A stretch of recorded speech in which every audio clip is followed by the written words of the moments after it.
Welcome to Love Them Knives. We're going to talk about the Brous Kwaiback.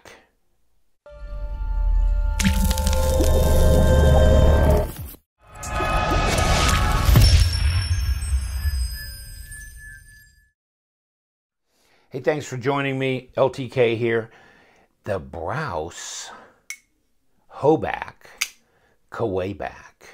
Yeah, I've seen the Hoback Kwaiback. That's been around for a while, and you can buy them, you know, titanium and, you know, a nicer steel than D2.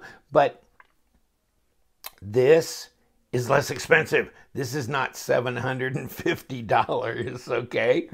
And so even though you've got different, I mean, you can get a full custom, you know, Hoback Kwaiback, or you can get, you know, a mid-tech one, that kind of thing. But this is a production knife with an aluminum scales that are colored, if you want them colored, and Brous and Hoback knives. Joint venture, I guess, making the Kwaiback with D2 steel, satin, nice looking, nothing fancy on the pivot. Interesting. The screws come through from the backside. You can see that, nicely machined. And see these stanchions? It's not really like standoffs. They're just part of the scales that fit together, and then the screws go through. And I believe it's a steel pocket clip, and yes, it is. And of course, so is the, you know, hardware and all that kind of stuff. So, wow, I like it. It's really very light, very hard to get the blade to drop like that. I might have it a little tweaked up, but, you know, it doesn't just hydraulically drop. And of course, the design is wonderful. I mean, the design is legendary. It's been around. Okay, so beautiful unbroken lines, great looking knife, big knife, big knife, big knife. Got 3 3/4 inch blade and almost 9 inches overall. I mean, basically as close as you can get to 9 and not be at 9. So you've got how many? 20... Ooh, close to 23 centimeters. So 96 millimeters on the blade. Wow. D2 steel, nice satin grind, jimping on top.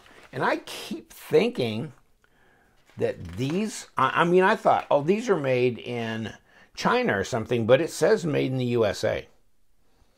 So I guess these are made in the USA. I mean, according to several online knife retailers, that's what they're saying.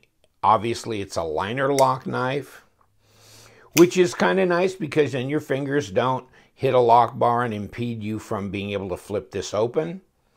And of course, they have a number on these knives. They're numbered like most Brous knives are, 118 of 500. This is purple or blue, depending on what part of the world you come from. I'm referring back to another knife that was supposed to be blue. It looked purple, but I think it was a Max Ace tank. In any case, so you've got this choil here. Shouldn't be an issue with sharpening. Yeah, you can kind of go forward on there. Yeah. And let's see if it'll cut anything. Oh. Yes, it's very sharp out of the box. So that's good. And it comes in that nice Brous hard case, which is really nice to have right here. And there's your paperwork, 118 of 500. You get the tool. This was made in June of 18, so just a couple months ago. One of a limited run of 500. So maybe they're making 500 of each color. I would assume. So yeah, cool. But I like the plastic case. Really protects the knife. Very sharp, very nice. Plunge looks symmetrical. Very nice grind. Almost, you know, I mean, that's definitely satin. It's almost looks hand rubbed to be, you know, it would be more if it was like this, but I mean, it's very shiny satin. It's not really a rough grind type. So that's nice. And there you go with the lockup, and that's 30%. Oh, hey, by the way, just in case you were interested, yeah, I took it apart. So, what do you think? There you go. There's your bearings. They don't look like ceramic bearings. They're just regular steel bearings. And there's your liner lock. That does look like a ceramic detent ball, though. And you know, this is steel inserted in here. You got steel in here, so you don't need a washer to interface. And if you would look at the opposite side of this blade, it has a cutaway like this. So the bearing actually fits underneath there, and then this bearing fits in here. So it's not like some blades where you have cutaway in both, or where you have a cutaway in both sides and nothing on the blade. It's half and half, you know. The other side of this blade has a milled area for that bearing to go. So interesting, huh? And see how this is all stood up here. You don't actually have separate standoffs or anything like that. There's your screws for the pocket clip, which come from the inside. It was easy to take apart, easy to go back together. You can see that the blade stop is internal. There's the track it runs on. Okay. Cool. Yeah. Really easy. Nothing complicated about this knife. Where are you? Fancy. And there you go.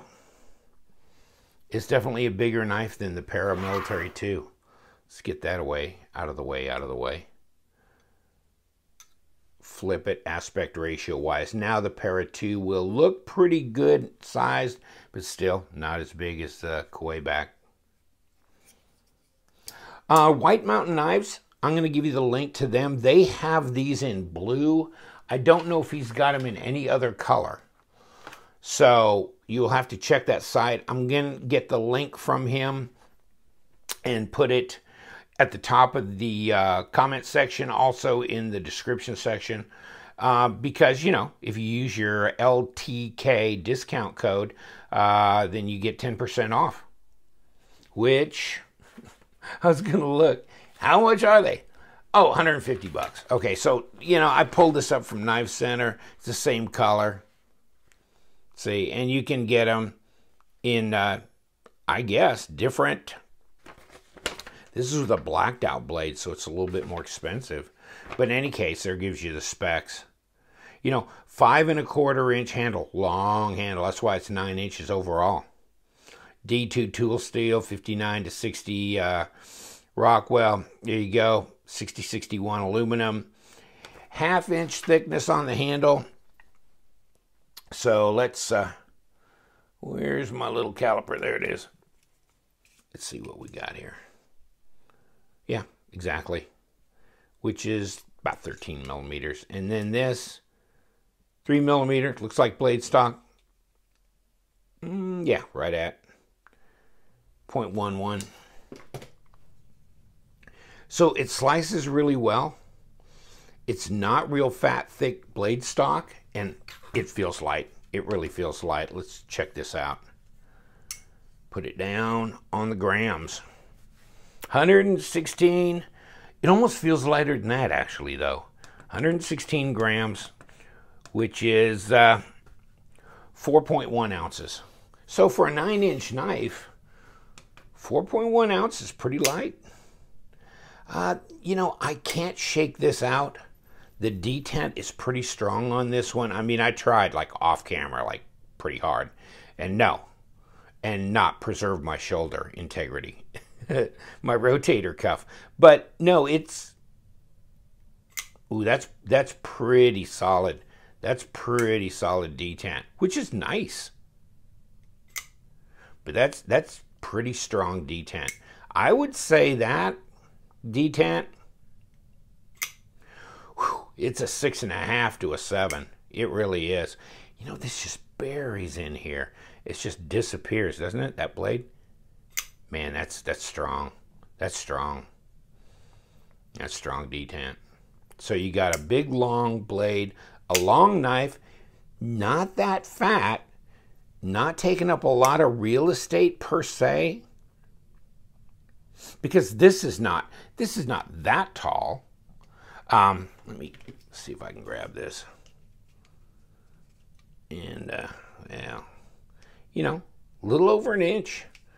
Get up here to the very, very top. Even see if I can, yeah, 1.4 at the most, you know, from the tallest area. But that's just basically an inch. That's not much. Very light, easy to flip, but very strong detent, which means it's coming out. I mean, I don't know that I could fail this. And I usually can't fail them if they're 6.5 to 7. Nah, I can't fail it, which is neat. That's nice. You know, this, man, this is not going to sound good, but I think this is my favorite Brous knife. First of all, it's a Kwaiback, which I really think that's a great design. Never lifted the wallet heavy enough to get the real deal, but this one will be fine. This is when you don't have to sweat the big stuff on. You could carry this for $100.50 minus, you know, I guess $15 on the LTK discount. So $135. Okay. I mean, in the past, I've thought some of the Brous stuff was maybe a bit overpriced. That Karambit was, whew, oh my God. What was that? Like $400 originally when they came out. That's G10 and D2. So, no, this is not $400. And the Raven, that was not cheap either. So, Division, not either. So, no, I think this is actually design-wise, function-wise, how clean that was when I opened it up. I mean, and this is a clean look here because you don't have these screws showing from this side. I like the way they put this together, the way they engineered it. I think it's good. I really do. All different colors, blue, red, purple, probably just regular silver. I didn't see all the choices, but yeah, I'll give you the link to the Brous site where you can buy these. Also, the link to White Mountain where you can buy at least the blue color, and search where you may. I don't care. Wherever else on the net you want to go. But I do, yeah. Look at the pass-through. Easy to get to and disengage. Easy to get through and disengage. Not much of a drop here. We'll see how that goes. I might have it a bit tight, but that's just light. It's a light blade. Really nice, though. All right. Hey, Flanagan, let's get out of here. I think we bothered everybody enough today. Guys, I don't know. I like it. I mean, obviously the Kwaiback, the ergos are great. You know, that reverse grip. I mean, no question at all. So size is big, but it's light. It's fairly slender for what it is. And nice setup. Nice setup. Obviously no left hand, you know, carry. And the screws come in from the backside on this pocket clip. Very clean look. Clean look. Like it. No billboarding on this side. And you just got the Hoback on here. So that's it. They don't even say what the blade steel is or anything that I could see immediately. And so now I'll probably find out after I get done with this. It says D2 somewhere. I'm not seeing it. Any case, thank you so much. Take care. We'll be back another day with another knife. But this one, I really, really like this. Probably my favorite Brous knife. If that's horrible to say, I don't know, but it's just me, as Baz would say, Baz on Blaze. Guys, it's just me. It's just me. My opinion. It's not good or bad. It's just me. Right. Take care. Hey, you know what we do around here. We love them knives, so you guys stay sharp.